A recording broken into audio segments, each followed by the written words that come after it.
Hola, buenas tardes. Bienvenido al Ateneo Central de Pediatría del día de hoy. Se llama Adolescente con Ojo Rojo, una urgencia oftalmológica. Va a estar a cargo de María José Mungiano, residente de primer año. Para empezar, recordamos las reglas de convivencia. Todos los micrófonos de los participantes estarán silenciados. El material será grabado y subido públicamente a YouTube. Recordamos respetar la privacidad de los pacientes y utilizar el chat para hacer preguntas, comentarios o sugerencias. Al final de la presentación tendremos el espacio para preguntas. Bueno, para iniciar, María José Mogiana de Pediatría va a presentar el paciente que motivó el Ateneo. Buenas tardes, un gusto. Soy María José Mungiano, residente de primer año de Clínica Pediátrica. Vengo a presentarles el caso clínico del Ateneo del día de hoy. Siguiente. Bien.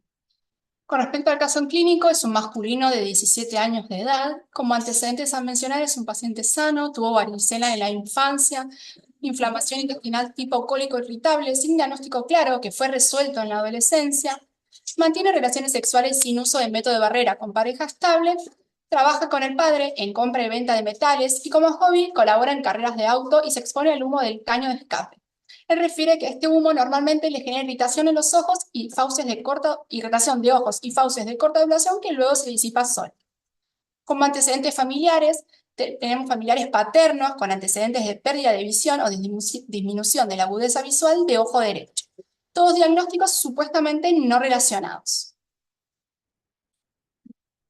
Siguiente. Bien. Este paciente consulta a la Central de Emergencias Pediátricas el 17 de noviembre del 2024. Con su motivo de consulta fue la lesión en pene de aproximadamente 2 semanas de evolución. Como antecedente de enfermedad actual, él mantiene relaciones sexuales sin preservativo con su novia y al momento de la consulta, su novia se encontraba en tratamiento con aciclovir por un cuadro de herpes genital, motivo por el cual él se automedicaba también con aciclovir hace 7 días en dosis subóptima.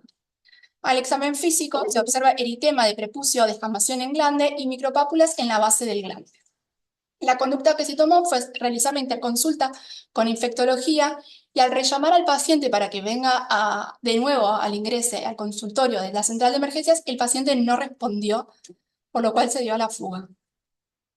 Siguiente.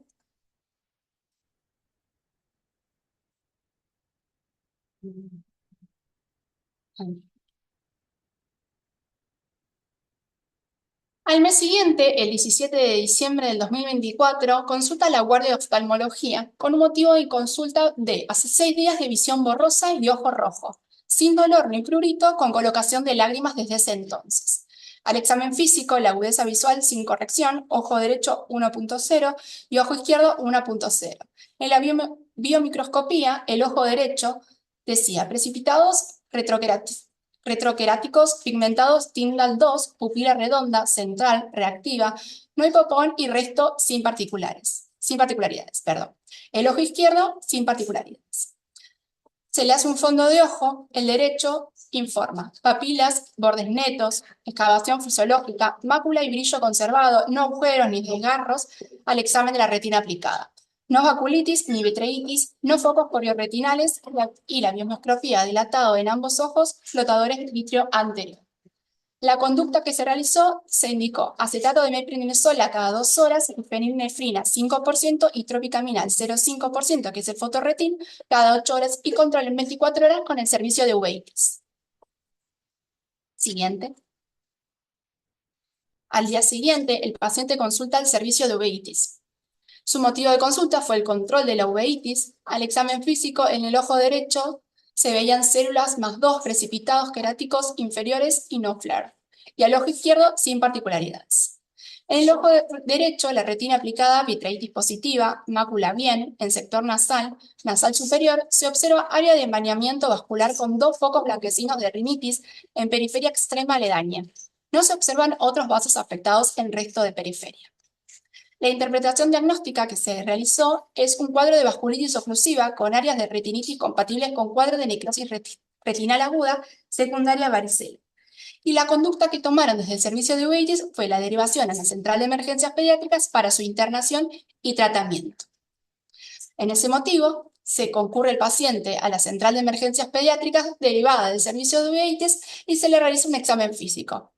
Con respecto a los genitales, no se observaron lesiones activas, pero sí presentaba una motilidad ocular conservada, un ojo derecho algo eritematoso y lagrimeado, que refería a disminución de la visión del ojo derecho.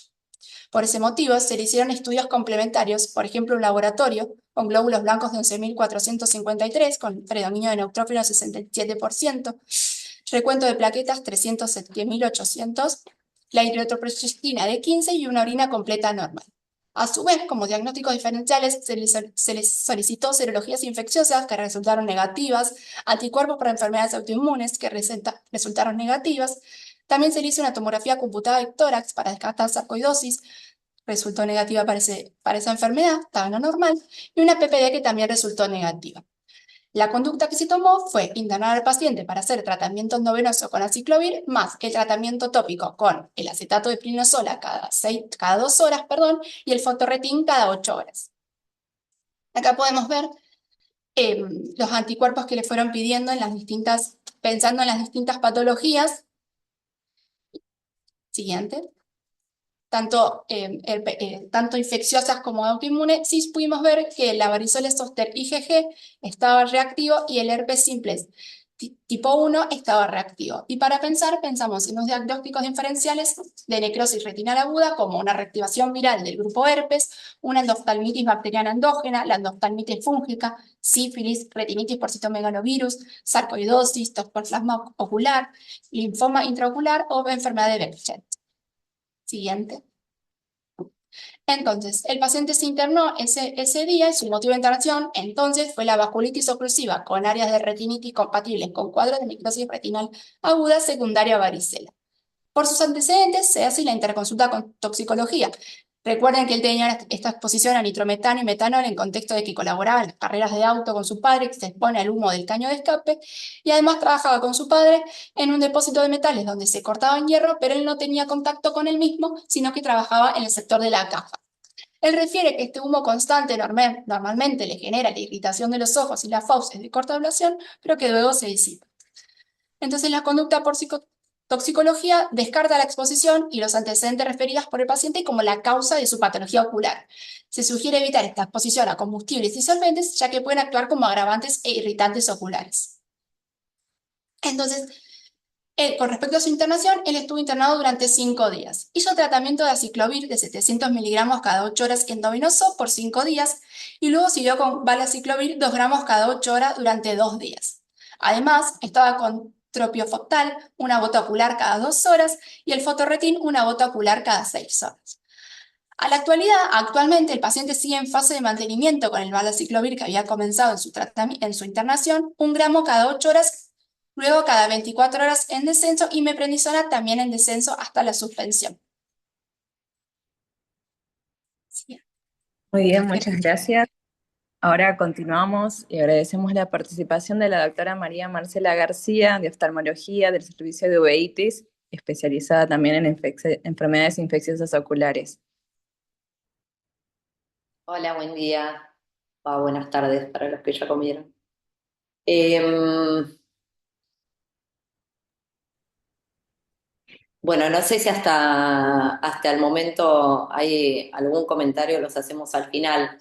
La idea era charlar un poquito respecto de qué podemos encontrar nosotros como hallazgo en el caso de compromiso por virus de la familia herpes, compromiso principalmente oftálmico, ¿no?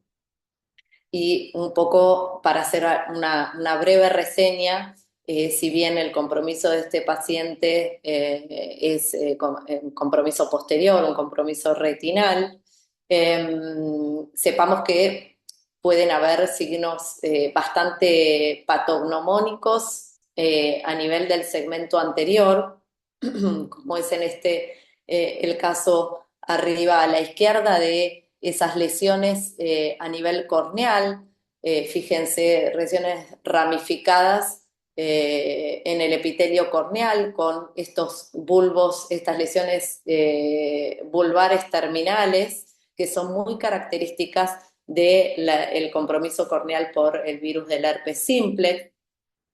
Por supuesto, podemos tener lesiones en la primera rama del trigémino, en el dermatoma que suele comprometer, con estas lesiones vesiculosas en todo ese territorio y el compromiso secundario a nivel ocular. Acá vamos a tener imágenes que son extremadamente compatibles con cuadros de compromiso por virus herpes.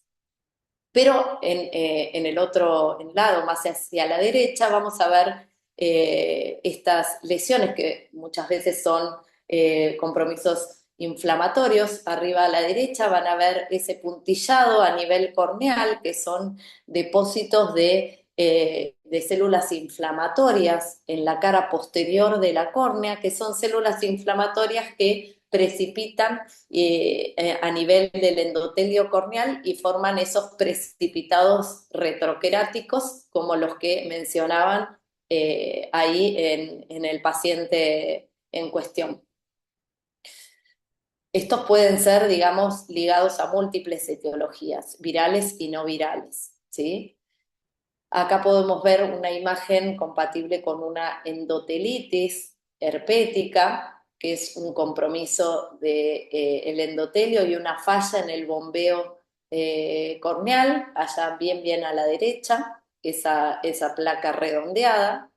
A ver si pueden guiar con la flecha. A la derecha, la imagen a la derecha. Eso, exactamente. Toda esa placa redondeada. Y por otra parte, este compromiso a nivel del iris, abajo, ya en las dos imágenes de abajo, cómo se ve un iris en un paciente con antecedente de uveitis herpética, el cual característicamente puede tener estas lesiones de atrofia, ¿sí? Que cuando hacemos una retroiluminación, fíjense cómo se ve, como si faltara una porción del iris y se ve la pupila totalmente asimétrica. Y a su vez podemos tener fenómenos aquí abajo, como ven, abajo a la derecha, de esos precipitados retroqueráticos en una reactivación de una uveitis post-virus varicela zoster. Es decir, un paciente que tuvo un compromiso de herpes zóster oftálmico y que posteriormente, ya habiendo hecho resolución de las lesiones vesiculosas y estando en etapa ya de costra resolución, reactiva la uveitis, lo cual puede ocurrir desde meses hasta años posterior a el compromiso por el herpes zóster oftálmico. Ahora bien, pasemos a la siguiente diapositiva.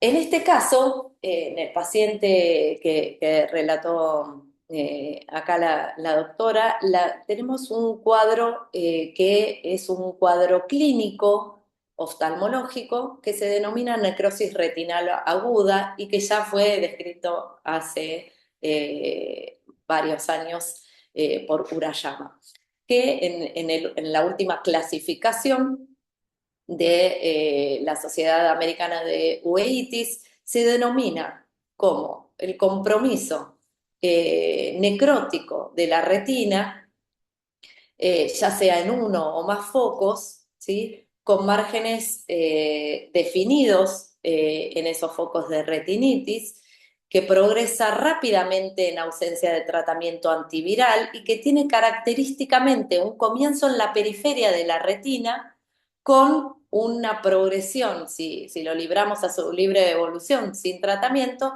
en un avance circunferencial y que se acompaña, como dijo Florencia previamente, de una vasculopatía oclusiva de compromiso arterial y que puede o no tener, según el grado de inmunocompromiso, inflamación en vitro y cámara anterior. Entonces, acá no tenemos imágenes del paciente, ese paciente lo siguieron, digamos, otros médicos del servicio.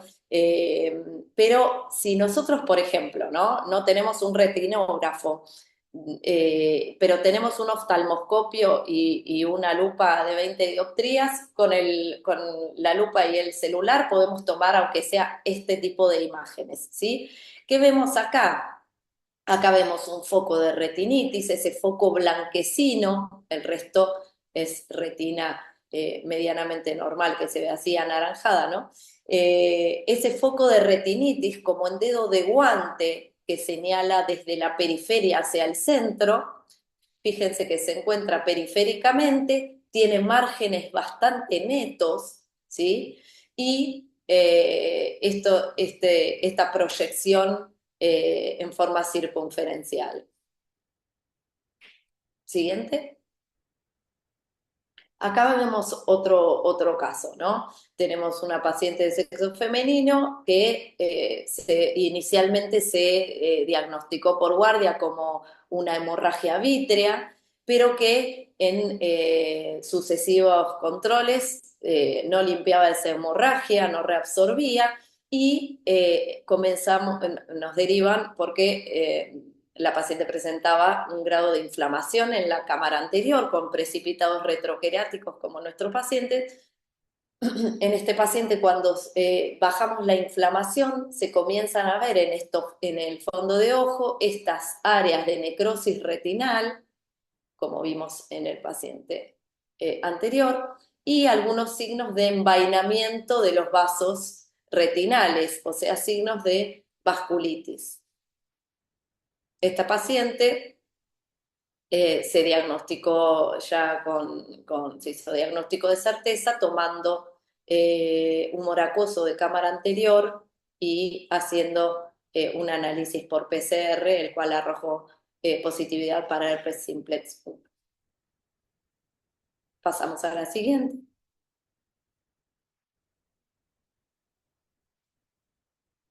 Entonces, ¿tenemos en estos casos alguna forma de determinar de qué tipo de virus estamos hablando? Sí. Digamos, con una toma de muestra de la cámara anterior. Este es un procedimiento que, si bien puede parecer bastante cruento dentro de los procedimientos de la oftalmología, bueno, es de una mediana complejidad, ¿no? Ingresamos en cámara anterior por vía corneal, en general ingresamos en la periferia de la córnea y tomamos una muestra de alrededor de 0,1 a 0,2 mililitros y analizamos en general para virus familia herpes y para toxoplasmosis. Digamos, es un método que tiene una alta sensibilidad y especificidad. Ahora bien, si no tenemos disponibilidad, digamos, de hacer esta toma de muestra, nosotros solamente con la clínica podemos y debemos comenzar el tratamiento para este tipo de retinitis, dada la gravedad potencial que conlleva. Acá tenemos otro caso. Fíjense que existen casos en los cuales el fondo de ojo se ve muy turbio y esto está dado por una inflamación de lo que es el cuerpo vítreo, ¿sí? El gel, digamos que da forma y contenido al ojo. Pero por detrás de esa turbidez llegamos a ver acá a la izquierda un nervio óptico que está edematizado, ¿sí? Y con márgenes borrosos, y podemos ver algunas áreas blanquecinas, muy bien ahí por debajo, de retinitis y algunas acá en periferia. Esta es la zona periférica, pero si nos va, la zona central, perdón. Si nos vamos a la derecha, vamos a ver áreas más periféricas, acá, sobre todo en inferior, esas lesiones como pseudolesiones redondeadas son un artefacto de la técnica. Vamos con la flecha acá a la derecha, a la imagen de la derecha, y abajo en inferior podemos ver algunos vasos dilatados y las lesiones blanquecinas que se proyectan desde la periferia, obviamente con dificultad, porque existe una gran inflamación del cuerpo vítreo. Pasamos a la siguiente. Acá ya vemos cuando empieza, digamos, cuando tenemos pacientes con menor reactividad, o sea, pacientes sobre todo inmunodeprimidos, en los cuales no tenemos una inflamación tan abundante, pero sí podemos ver un gran compromiso necrótico de la retina, hemorragias aledañas, y en la zona central sí podemos ver que existe una mayor turbidez que tapa, digamos, la visualización del nervio óptico con claridad. Ahora bien, en general, nosotros quizás o podemos pensar que estos cuadros de necrosis retinal aguda se suelen dar en inmunocomprometidos, pero no es así. Se pueden dar en inmunocompetentes de la misma forma. Lo que sí cambia un poquito es la etiología en cuanto a que en inmunocompetentes en general encontramos a la cabeza al virus de la varicela zoster, seguido por el herpes simplex, y realmente es insignificante la presencia, digamos, de citomegalovirus en este tipo de cuadro. Pero sí, la presencia de CMV puede aumentar en inmunocomprometidos. Es cierto que en los cuadros de necrosis retinal aguda vamos a tener, digamos, predominantemente al virus de la varicela zoster y al herpes simplex, y en los cuadros de pacientes inmunocomprometidos con citomegalovirus vamos a tener quizás un cuadro clínico algo diferente, que no sigue esa proyección circunferencial, y tiene un patrón, digamos, mucho más moteado en esas lesiones, mucho más, digamos, hemorrágicas, y que se pueden presentar en cualquier localización. El tratamiento. Dentro de lo que es el tratamiento clásico, en inicio, en general, solemos, a ver, todo va a depender del grado de compromiso. Clásicamente es un paciente al cual consideramos fuertemente internar para que reciba un tratamiento, digamos, que permita la llegada adecuada del antiviral al globo ocular. En general es un tratamiento con aciclovir a 10 miligramos kilo cada 8 horas.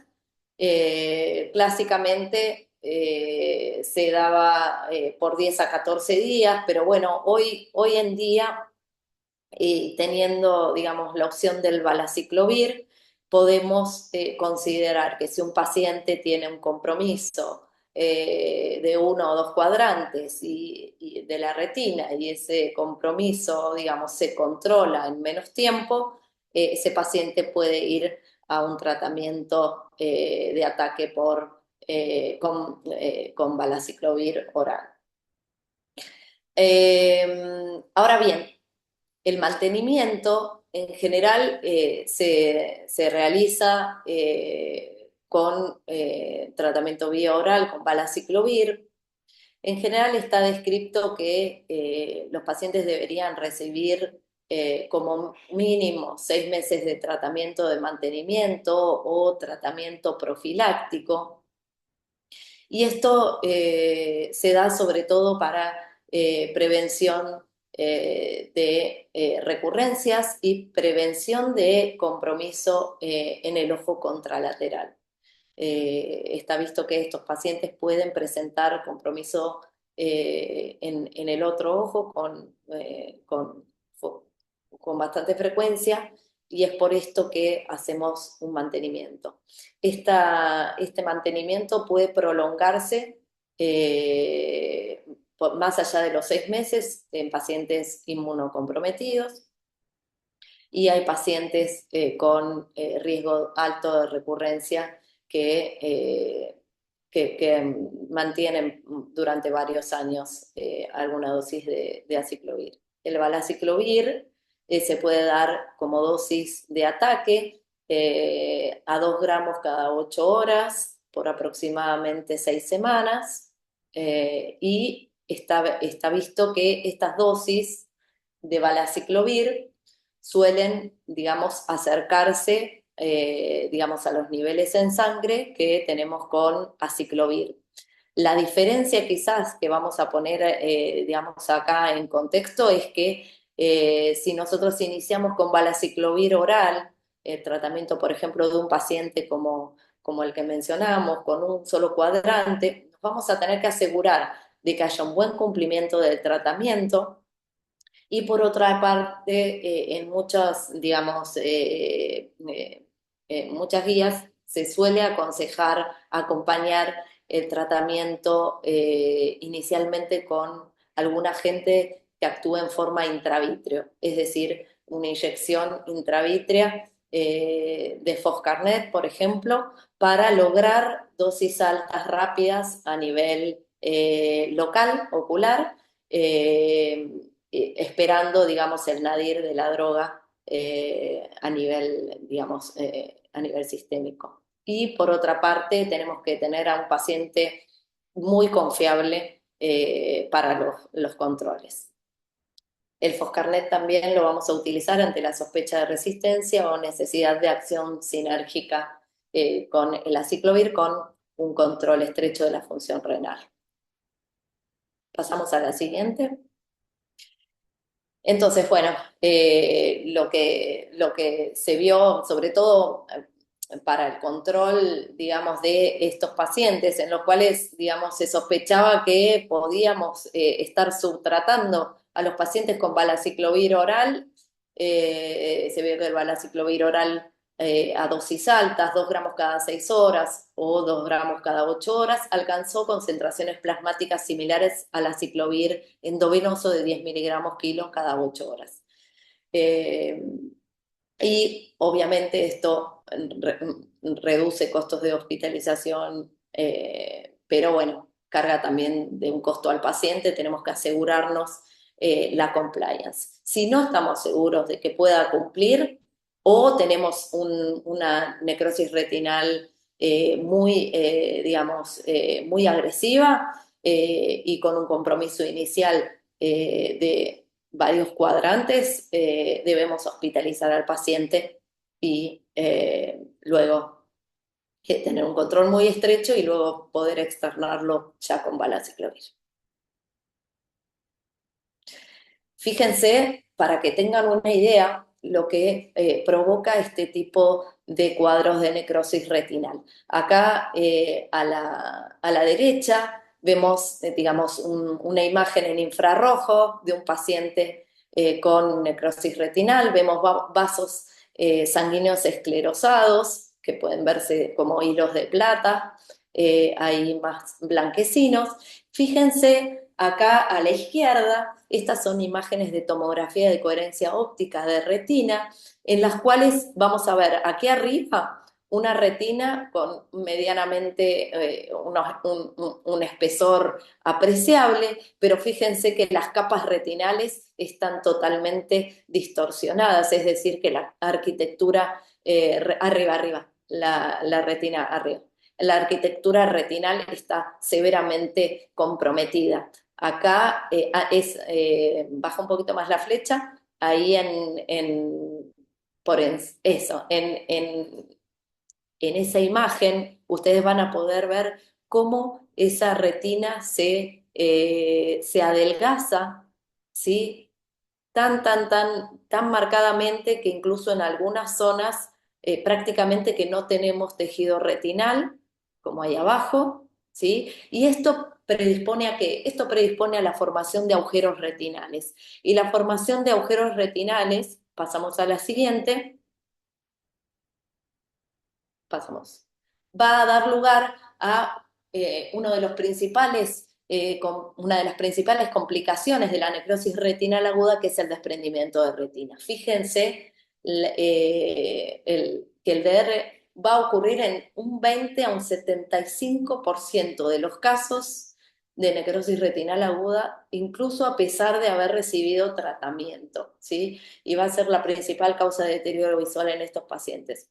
El láser, bueno, en algunos casos se describe como una potencial profilaxis, como para prevenir el desprendimiento de retina regmatógeno, o sea, por esos agujeros retinales que se forman, pero digamos, la efectividad y cómo se mide la efectividad en los diferentes trabajos tiene tanto sesgo que bueno, existen bastantes discrepancias en quiénes tratar con láser y quiénes no. Esto ya escapa a lo que tenemos que ver hoy. Pasamos a la siguiente.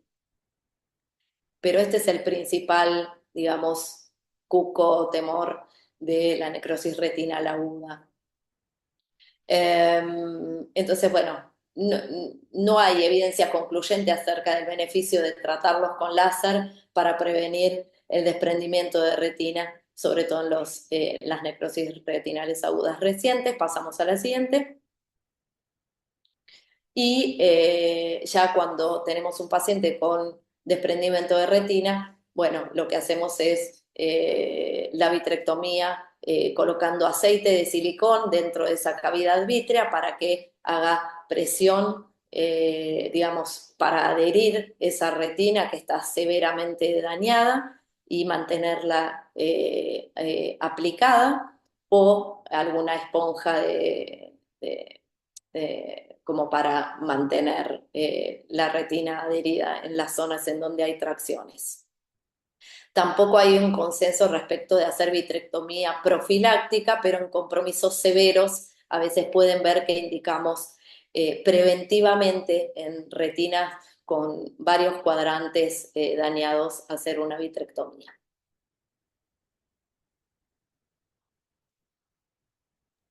Muchísimas gracias, Marcela, por tu aporte.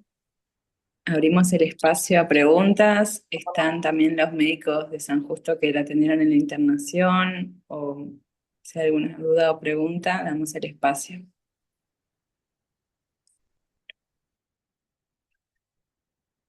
En este caso, por ejemplo, perdón, ¿no? Que me adelante, pero eh, creo que un buen punto es, bueno, en este paciente nos queda aún la duda, ¿no? El compromiso pudo haber sido por el virus de la varicela o pudo haber, digamos, estado causado por un herpes simple. Eh, Hola, estamos acá con Sergio, se escucha bien, somos médicos de San Justo. No, a mí me parece interesante, más allá del caso en particular, como médico, cómo nosotros pensamos el paciente cuando se interna, que a veces para el especialista es como muy obvio cómo asumirlo, ¿no? El caso, y que por ahí para nosotros no tanto, y uno se va divergiendo, por ejemplo, la consulta tóxico, ¿no?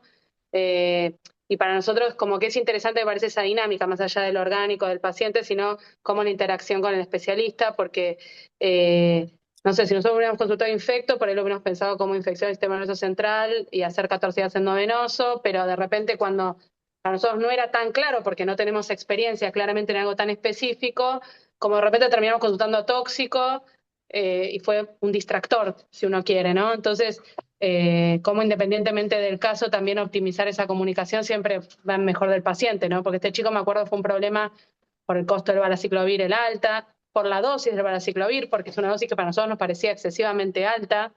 Entonces, bueno, como toda esa dinámica, independientemente del orgánico puro que charlamos, que es súper interesante, digo, el próximo paciente, hoy vamos a tener otra mirada totalmente diferente después de este Ateneo, ¿no? Pero por ahí, para el médico de oftalmo de guardia lo tenía muy claro, y por ahí para nosotros lo leímos y dijimos, no, pero ¿esto qué es? ¿No será otra cosa? O sea, entonces por ahí optimizar eso también está bueno, porque a veces para el especialista es muy evidente y nosotros nos terminamos yendo por las ramas, ¿no? Sí, sí, incluso creo que en algún momento, ojo, hasta a nosotros se nos puede presentar también la duda con otros cuadros, digamos, de compromiso retinal. Es decir, en este paciente creo que hasta inicialmente había alguna duda entre los oftalmólogos mismos con que pudiera corresponder a una toxoplasmosis ocular. Pero bueno, en ese caso, si uno, digamos, tuviera alguna duda y quisiera, digamos, resolverla, bueno, para otro paciente, otro caso, tenemos a mano la posibilidad de hacer una PCR. Muchas gracias. Hay una pregunta en el chat. Más que nada preguntan, ¿cómo es el seguimiento y qué pronóstico tiene a largo plazo? Bueno, el seguimiento lo realizamos en general. Bueno, ahora el paciente se está siguiendo eh, bastante frecuente por ahí, sobre todo en los inicios. En el inicio, estos cuadros realmente los controlamos bastante de cerca, cada 24, 48 horas, 72 horas. La idea es que primero uno tiene que hacer un control estrecho de el avance de ese margen de retinitis, eh, porque en algunos casos, sobre todo en los inmunocomprometidos, pero también en algunos inmunocompetentes, el compromiso puede avanzar aceleradamente. Entonces, Y en los otra, primeros días los controlamos prácticamente cada 24 o 48 horas. Eh, Después, si es un paciente que está estable, se controla cada 1 o 2 semanas. Y bueno, la idea será controlar que no tenga recurrencias. La diferencia, digamos, de este paciente con otros casos es que se detecta prácticamente con un compromiso de un cuadrante. Entonces, eso no, aliviana bastante nuestra alarma. Porque en la mayoría de los casos de las necrosis retinales agudas, lo que ocurre es que como la lesión es periférica en la retina, si es un paciente que no tiene mucho nivel de alarma, prácticamente puede, digamos, si no tiene un compromiso, como vimos, inflamatorio del vítreo central, hay lesiones que pueden pasarle desapercibidas hasta que realmente avanzaron bastante hacia el área central, o sea, centrípetamente. ¿y hay algún tiempo en que tendría que esperar para, por ejemplo, el desprendimiento en este paciente? Los desprendimientos de retina están vistos que se pueden dar, digamos, en cualquier momento, pero dentro de los primeros 6 meses quizás es cuando uno los ve más frecuentemente. Ok, o sea que estamos todavía dentro del plazo, ¿no? Porque fue en enero. Sí, igualmente, fíjense que en este paciente, o sea, un paciente que tuvo un compromiso que es como este chico de un solo cuadrante, que tiene una buena resolución, es un foco que la verdad estaba bien, bien, bien, bien localizado y que se controló a tiempo. Y la verdad que las probabilidades de que haga un desprendimiento de retina son mucho más bajas. Fíjense los otros casos que vimos, en donde tenemos compromiso de 2 o más cuadrantes con esa necrosis severa, ahí aumenta mucho más la chance. Por eso ahí se piensa muchas veces en tomar medidas profilácticas, bueno, con evidencias quizás no del todo claras, pero en los casos muy severos sí se toman otras medidas como para anticiparse a ese desprendimiento. Perfecto. Y en el chat, Infectología ahí en San Justo pregunta si sabemos si hay rescate de líquido cefalorraquídeo de los virus y si se debería haber planteado una punción lumbar con ese fin.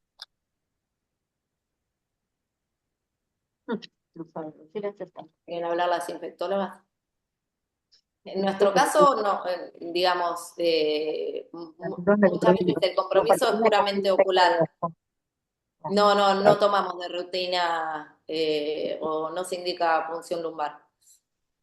Si el paciente está Y en los clínicamente casos sintomático, de sífilis ocular, ahí con más frecuencia sí se toma la muestra o solicita la PL. no, ¿Qué si el tal? Buenas paciente está tardes. clínicamente Soy, sintomático, creo que hay que hacer la punción lumbar si pensamos que está encefalítico, con lo cual Ay, es poco perdón, se escucha probable. mal.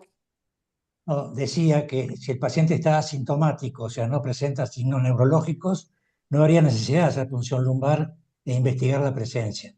Creo que este paciente, por suerte, no son habituales. Es un paciente, yo diría, no excepcional, porque la varicela es una enfermedad muy común en pediatría. Por otro lado, puede haber una acción directa de la varicela en el momento activo o puede ser por recurrencia, en este caso reactivación. Creo que este paciente fue muy bien manejado y como todos son pediatras, creo que hay que verlo desde el punto de vista pediátrico, no solamente oftalmológico. En este paciente se descartaron, por las características de huésped, un adolescente que había tomado medicación por las dudas indicada por sí mismo. Habla de alguna manera que es muy importante descartar otras enfermedades infectocontagiosas, cosa que se hizo en este paciente. Creo que es muy importante, ¿sí? Y creo que acá sí hay que ver, bueno, en este momento si fue una enfermedad moderada o grave, cuáles son los riesgos y la profilaxis que hay que hacer y obviamente qué tipo de controles. No sé si este paciente quedó con un aumento de la presión intraocular, eso habría que medirlo cada tanto tiempo, ¿sí? Eso me parece que es importante. Y lo otro es elementos de prevención. En esta enfermedad es muy importante el diagnóstico precoz. Cuanto más rápido pensemos el agente etiológico es un virus y iniciemos el tratamiento correspondiente, mejor va a ser el pronóstico sobre ese paciente. Así que creo que realmente es una enseñanza importante desde el punto de vista pediátrico, no solamente oftalmológico. Me parece que esto vale la pena, ¿sí? ¿Qué tal? Soy Sergio Nasif. Quería hacer una Muchas pregunta. gracias. Quería preguntar el valor del OCT en el seguimiento de la afección retinal en este paciente. Si tendría algún valor aparte del seguimiento oftalmológico estricto y seguido. Si el OCT nos puede brindar una buena información acerca de la evolución. Por el tipo de lesión en general, la oftalmoscopía, es decir, el fondo de ojo de campo amplio, ¿no? Con el oftalmoscopio binocular indirecto, sería lo conveniente. Más que nada porque tenemos una lesión muy periférica y muchas veces con el OCT no llegamos a poder capturar esa imagen tan periférica. Y de todas formas, lo que más nos provee información respecto de si está activa o no es la coloración retinal, es decir, y sobre todo si está tan periférico.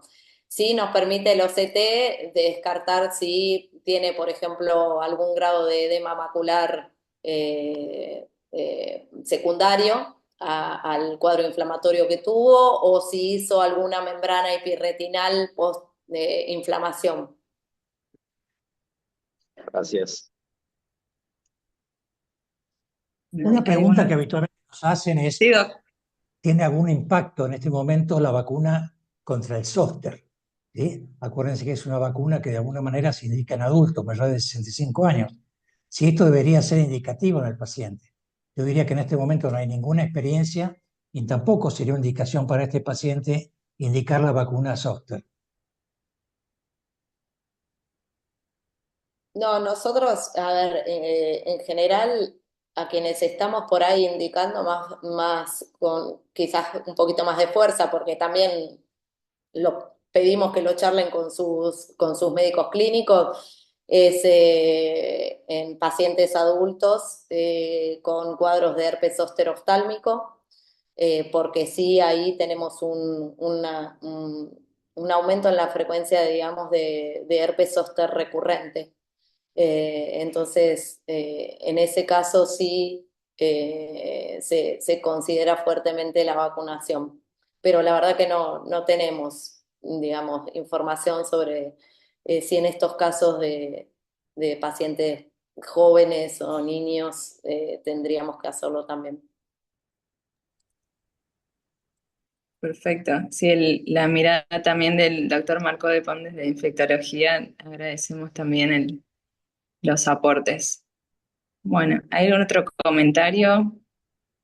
Sé que, bueno, fue bastante difícil psicológicamente el cuadro para el paciente, así que por eso también el pronóstico era también en base a eso mi pregunta. Sí, sí. No, la verdad es que, bueno, importante remarcar, digamos, que el cuadro se toma, digamos, en un estadio temprano de un compromiso bien localizado, eso baja mucho el riesgo de complicaciones.